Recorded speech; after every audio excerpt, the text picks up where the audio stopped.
ভারতীয় উপমহাদেশের একজন বিখ্যাত বুজুর্গ বলছেন, সৈয়দ আবুল হাসান আলী নদভী রহমতুল্লাহ আলাই, হে যুবক, যদি তুমি মানুষের কল্যাণ, সমাজের কল্যাণ, কারো কোনো উপকার যদি করতে নাও পারো, আপনা তো বন, নিজের ভালোটুকু তো করো, নিজের কল্যাণটা তো কমপক্ষে ভাবো, নিজেরে কমপক্ষে সুন্দর বানাও।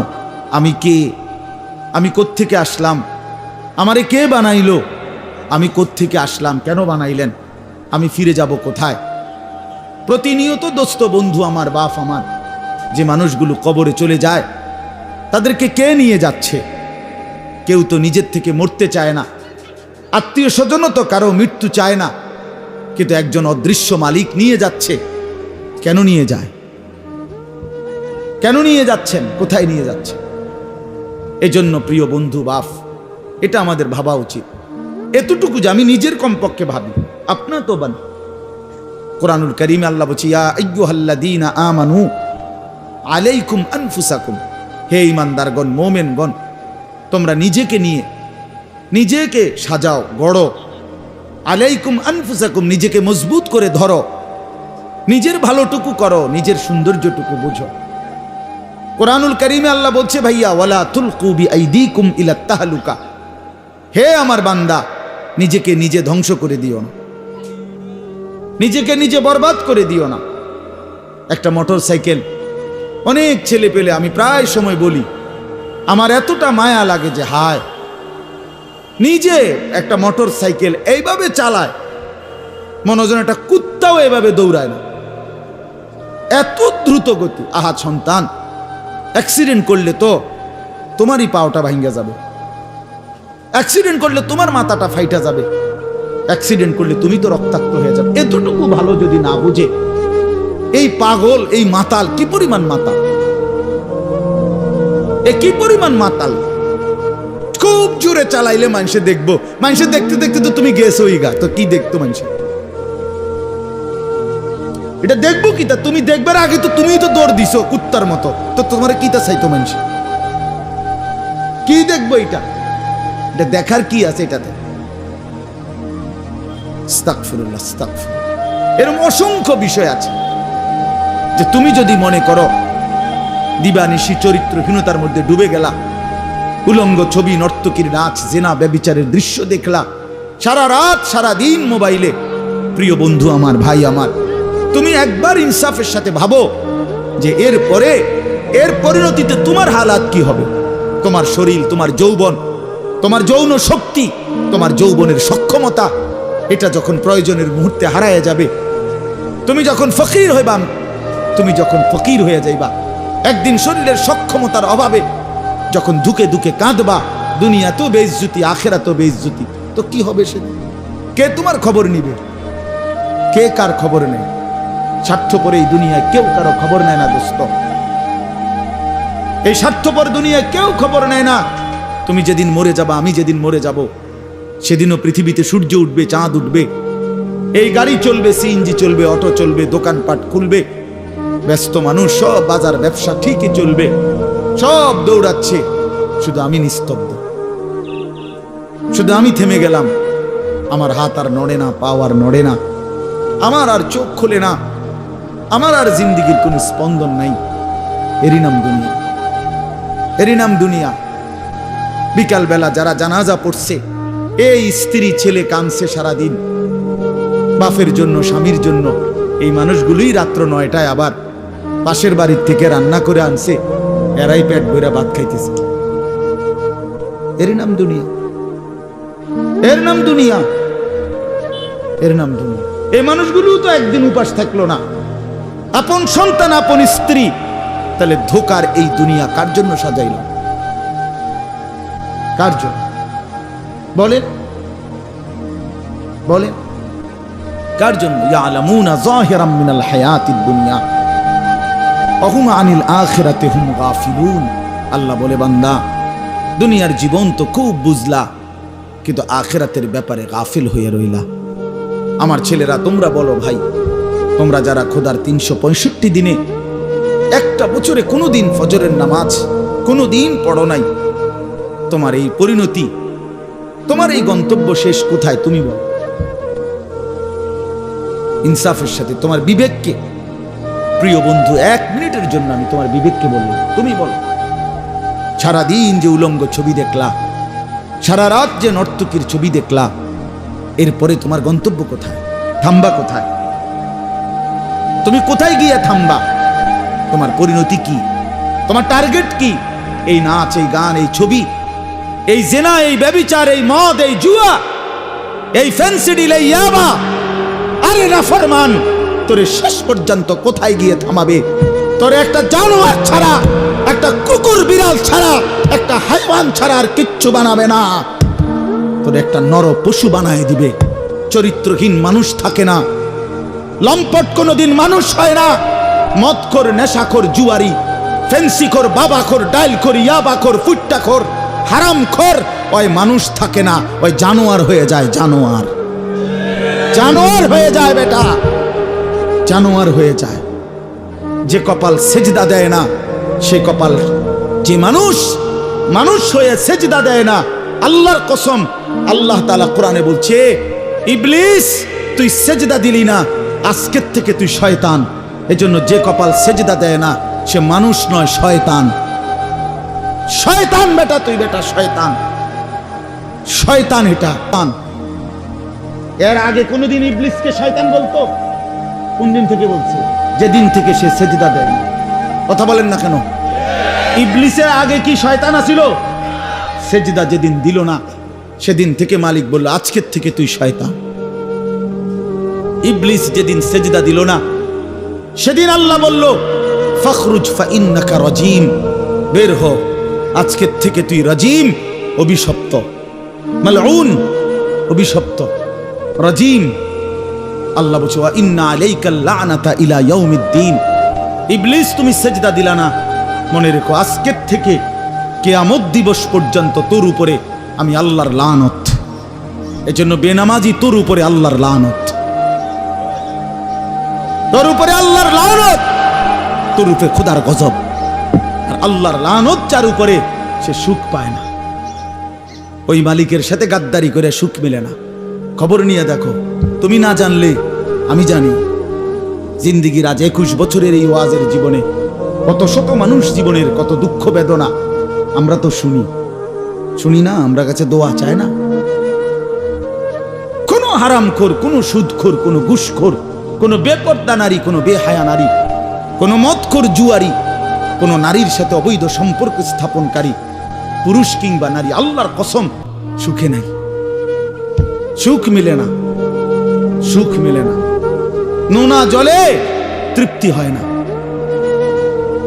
যে পানি লবণাক্ত, ওই পানি তৃষ্ণা মিটায় না। অতএব গুনাহ তৃষ্ণা মিটায় না। গুনাহ কাউকে তৃপ্তি দিতে পারে না। আল্লাহর নাফরমানি কাউকে সুখ দিতে পারে না বন্ধু। আল্লাহ কোরআনে বলছে, ওয়াদারু যাহিরাল ইসমি ওয়া বাতিনা। আমার বান্দা, প্রকাশ্য গুনাহ ছেড়ে দাও, গোপন গুনাহ ছেড়ে দাও। আল্লাহ বলছে, ওয়ালা তাকরাবুল ফাওয়াহিশা মা যাহারা মিনহা ওয়া মা বাতান। আল্লাহ বলছে, বান্দা, প্রকাশ্যে কিংবা গোপনে কোনো অশ্লীলতা, বেহায়াপনা, অসভ্যতার কাছেও যেও না। আল্লাহ বলছে, ওয়ালা তাকরাবুজ জিনা। জিনা, ব্যভিচারের কাছে, নারীর সাথে অবৈধ কোন রকম সম্পর্কে যেও না বান্দা। ইন্নাহু কানা ফাহিশা, এটা বড় বেশি অশ্লীলতা। ওয়াসাআ সাবিলা, এটা বড় মন্দ পথ। হায় যুবক, ভুল করে ওই নারীর ফাঁদে একদিন তোমার সে জাহান্নামে পৌঁছায় দিবে, একদিন তোমার কবরে পৌঁছায় দিবে। সে তোমার সুখ দিবে না। চরিত্রহীন নারী সুখী হয় না। যার নিজের সুখ নাই, তে তোমার কি সুখ দিবে? সুখ দিবে কিভাবে? সিনেমার নর্তকী সুখ দিবে কিভাবে? সে নিজে তো সুখে নাই, সে তো সুখে নাই। এই জন্য এটা জরুরি। বাবাদেরকেও বলি, হায়াতের 60 বছরেও যারা গুনাহ ছাড়তে পারেন নাই, মনে রাখেন বাপ, এই কবর দেখা যায়, কবর দেখা যায়। চলেন এবার তরজমাটা শুনেন, তাইলেই আমার কথা শেষ। একটু দেখেন কোরআনুল কারীমের 30 নম্বর পারা, 102 নম্বর সূরা। সূরাটার নাম আত-তাকাসুর। ছোট্ট একটা সূরা, 8টা আয়াত আমি তেলাওয়াত করছি। এই ছোট্ট সূরাটার তরজমা বলেই আমি আমার কথা শেষ করে ফেলব ইনশাআল্লাহ। আল্লাহ তাআলা আমাদেরকে তৌফিক দান করুন। এই সূরাটার একটা ছোট্ট প্রেক্ষাপট আছে, কেন নাজিল হলো। এটারে আরবিতে শানে নুজুল বলে। অর্থ হলো শানে নুজুল হলো কেন নাজিল হলো সূরাটা। রাসূলুল্লাহ সাল্লাল্লাহু আলাইহি ওয়াসাল্লামের জামানায় মক্কায় কুরাইশ বংশের লোকেরা, নবীজির বংশের নাম হলো কুরাইশ বংশ নাকি, এই কুরাইশ বংশের মধ্যে আবার ছোট ছোট গোত্র ছিল।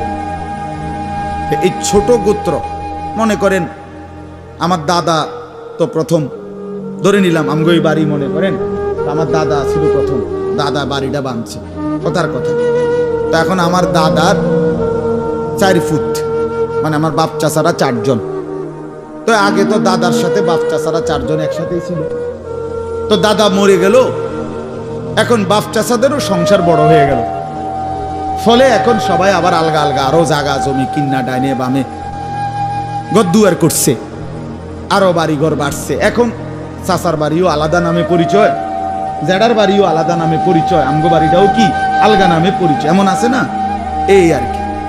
তো প্রথমত তো বড় বংশটা পুরাটার নাম হলো কুরাইশ, কিন্তু এরপরে আবার এর অধীনে ধীরে ধীরে ছোট ছোট আরো গোত্র ছিল, আরো বংশ ছিল।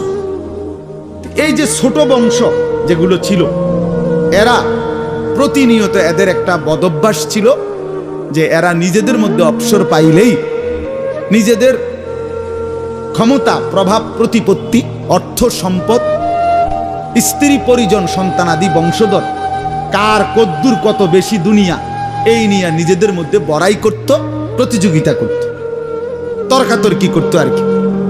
হ্যাঁ, নিজেদের মধ্যে বিতর্ক করত। আমার চাচা এই, আমার জেডা এই, আমার মামা এই, আমগো বাড়িতে এত আছে, টাকা এত, বাড়ি এত, জায়গা এত, জমি এত, তোরার কিতাবেটা, এগুলো আমাদের মধ্যে হয় না এমন। এর ওরা প্রচন্ড ভাবে এইটা নিয়ে বিতর্ক করত, অর্থ সম্পদ এবং ক্ষমতা, প্রভাব, প্রতিপত্তি এবং বংশধর নিয়ে নিজেদের মধ্যে গর্ব এবং অহংকার করত, প্রতিযোগিতা করত, কার কত বেশি দুনিয়া দুনিয়া। তো এটা তাদের একটা অভ্যাস ছিল। এর মধ্যে 2টা গোত্র, বনু আব্দে মানাফ এবং বনু সাহাম, ওই কুরাইশের শাখা, এই 2টা গোত্রের নাম। একদিন তারা এই 2 গোত্র প্রচন্ড তর্কে লাগছে, কার বংশ বড়, কার সম্পদ বেশি, কার ক্ষমতা বেশি, কইতে আছে, এরা একবার কয়, এরা একবার কয়। এই বলতে বলতে যার যে বড়ত্ব, দুনিয়ার অহংকার, দুনিয়া বাড়ানোর এই নেশা বুঝাইতে বুঝাইতে এক পর্যায়ে ওই বনু সাহাম একটা গোত্র, তারা বনু আব্দে মানাফ এই পরিমাণ বলছে যে তারা হিসাব করছে যে আমগো কমে যাইতে আছে, মানে এরা হাইরা যাবে হিসাবে, এরার থেকে মানে হিসাব দিতে গিয়া আর মিলাইতে পারতেছে না, এগো বাইরে গেছে। এই তখন এরা এই বনু সাহাম এই গোত্র কইল কি, অগরে এ দিগাও, কই কবরস্থানে আসো। কোথায়? কবরস্থানে আসো, আসো কবরস্থানে।